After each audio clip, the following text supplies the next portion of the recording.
आप तक पहुंचाते हैं, तो वो भी बज़रिया एपिसोड, इसलिए कि आप उस ड्रामे को छोड़कर हमारे इन एपिसोड को देखें, शरीयत मुतहरा की तरफ आप आ जाएं। क्योंकि आप अगर ड्रामा देखेंगे तो आपको उसका सवाब तो नहीं मिलेगा, गुनाह मिलेगा, लेकिन अगर आप ये एपिसोड देखेंगे ना तो इसके देखने की बरकत से आपको सवाब भी मिलेगा। और अल्लाह रब्बुल इज़्ज़त अगर आपने इस पर अमल किया तो आपकी ज़िंदगी में बहुत से फ़ायदे आ जाएंगे। तो इसको लाजमी देखिएगा, मैं बारहा अर्ज़ कर रहा हूँ, आप लाजमी देखिएगा।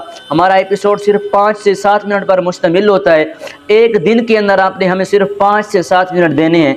अगर आप देंगे तो आपको भी इसका बहुत फ़ायदा होगा। सिर्फ ये नहीं है कि हमें फ़ायदा होगा, आपको बहुत ज़्यादा फ़ायदा होगा।